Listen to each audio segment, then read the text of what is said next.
So do you want to start by explaining to people, let's walk through your research on the dark triad. How did you become interested in this, and how did you develop the measurement instruments, and what do you measure?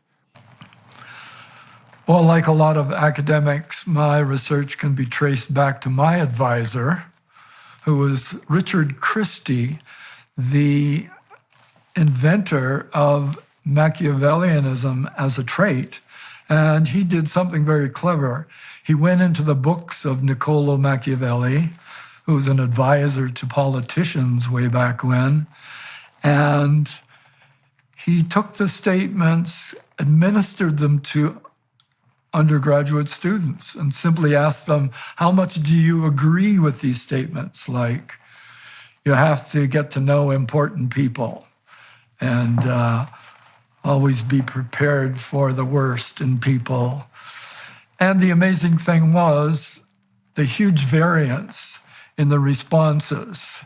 And that's what personality research is all about. We look for and wallow in, relish the fact that people give different answers. And apparently, a lot of people agreed totally with the statements that Machiavelli made in the 1500s. Others were horrified by them. And so that inspired Richard Christie to make a questionnaire.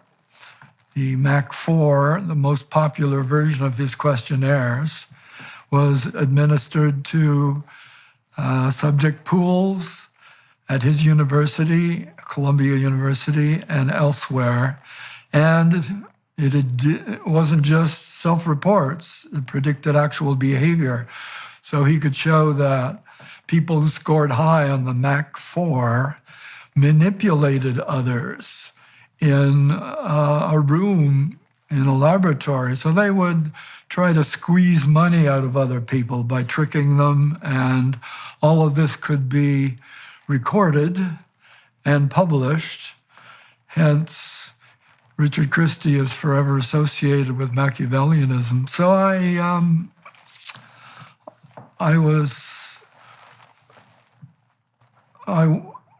thought that was a fabulous way to do research. I moved on then and took a real job at the University of British Columbia and met up there with Bob Hare, sort of the emperor of research on psychopathy, another aversive trait. And of course, he has done it all, but what he didn't do was compare it to Machiavellianism. And I've also done some research separately on narcissism, which captured attention of researchers in the 1980s, because it seems to resonate. Everybody knows narcissists, people who want a lot of attention and think they are superior to everyone else. Everyone can resonate to knowing such people. So we have 3 personality variables. Then when the student, Kevin Williams, came along, and typically in my career, I go with what the students want to do, we decided to figure out whether there were more. Are there more aversive personalities? So we searched the literature, and we did as much as we could back then, early 2000s, to cover all the literature and see if there were more personalities that were at the level of narcissism, Machiavellianism, and psychopathy. We call them the dark triad because they seem to dominate the literature. There are already hundreds of studies on each one of those. The unfortunate results, fortunate in the long run, I suppose, is that the literature's overlapped so much you could barely tell the difference. If you took all the literature on narcissism, all the literature on Machiavellianism and psychopathy, you could see the same things coming up. And that was the original problem. We want to parse the dark side of traits, but you can't really do much with the literature because of this phenomenon that we called construct creep. And that is, a researcher doesn't have the ability to research everything at once, so they focus on one variable. But it creeps wider and wider until it overlaps with other variables. And that's a problem because you don't know which one you're actually studying when you put it into a research program. Which one is responsible for the action you're seeing? Right. Well, we want to talk about that in some more detail too, because I'd like to find out a bit more about how you feel. I know that the dark triad has morphed into the dark tetrad to some degree, and I'm also curious as to what you have to say about the overlap between the dark tetrad qualities and personality disorder categories, especially in the histrionic, antisocial, and narcissistic categories. Obviously, that shades into personality pathology. And so can I define the three traits and have you correct my definitions, if you would? So the Machiavellians, as you pointed out, Machiavelli was an advisor to princes who was really interested in some sense in the outright maintenance of instrumental power. I wouldn't say he was driven by any intrinsic ethic. It was Machiavelli gave advices to princes who wanted to maintain their position by hook or by crook, let's say. So Machiavellians are willing to use manipulation to obtain their personal ends.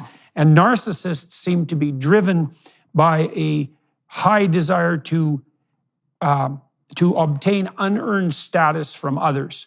And the most important thing for them is not status in relationship to competence, let's say, or in relationship to performance, but just in status for its own sake.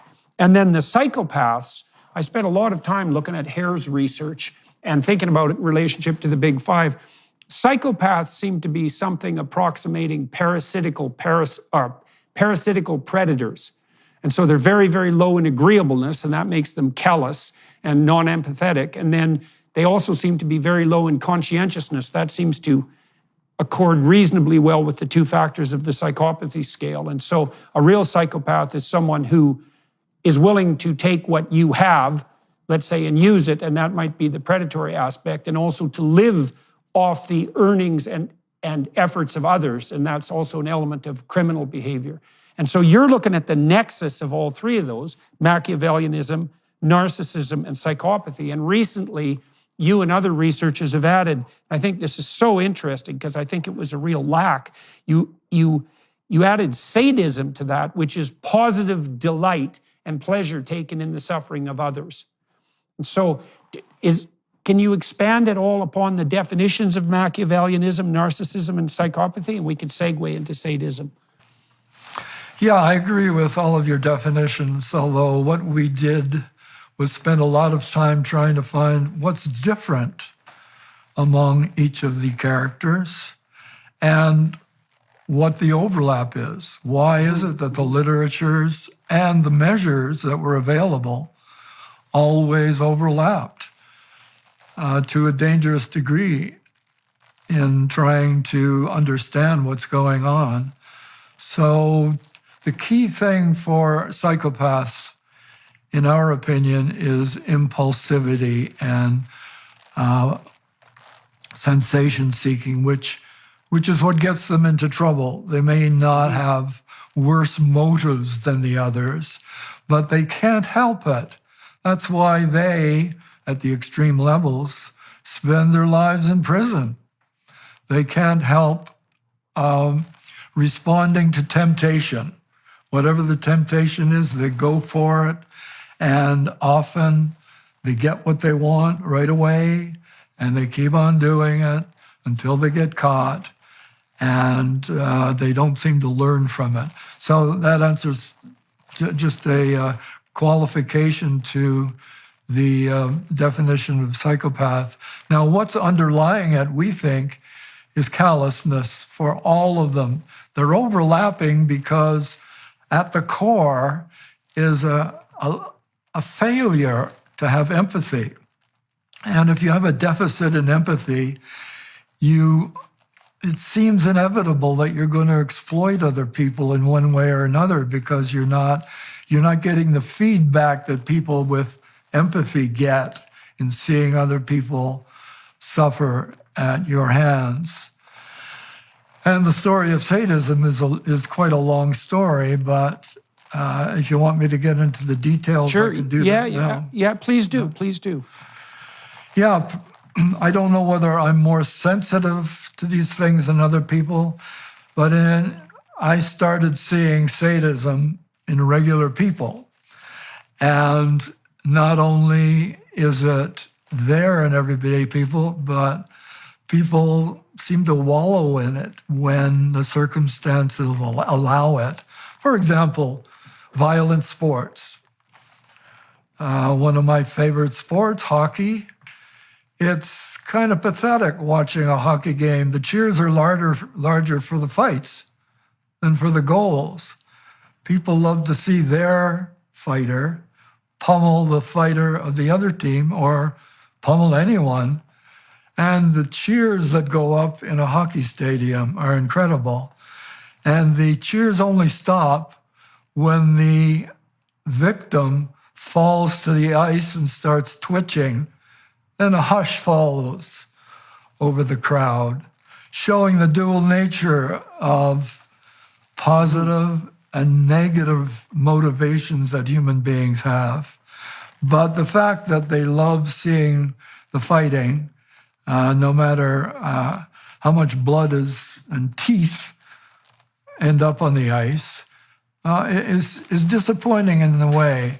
And we learned a long time ago from the Europeans, they don't have to do that to make hockey a wonderful sport. That was just one.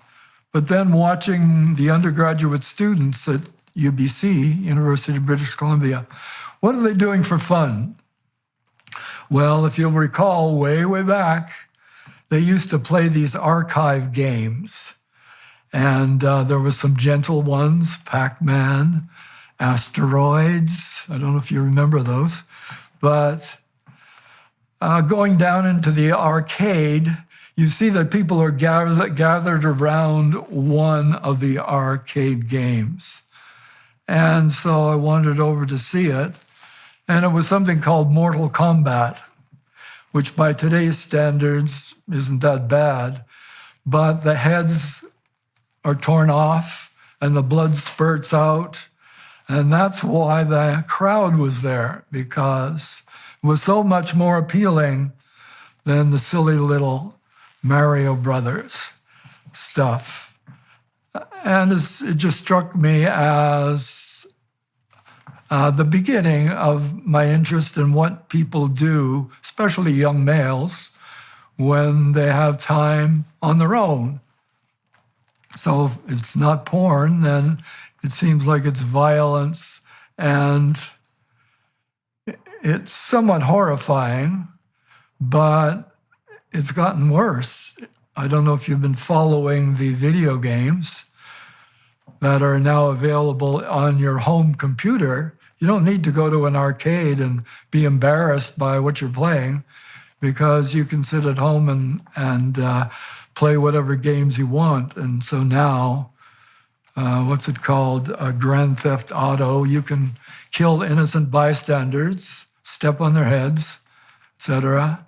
And there are actual torture sites where you can go and torture people. You can torture animals. It's all there. And so people are paying to do this stuff. They pay for violent sports. They pay for violent movies. What's the most popular television program these days? It's called Game of Thrones. And it's the most sadistic kind of television program that you've ever seen. People are paying for this in one way or another, and they're attracted to it. They relay stories with their friends. So putting this picture together suggested to me that some, not all, in fact, the variance again is there, which excites a personality researcher. Some people are highly attracted to this stuff. Other people are horrified.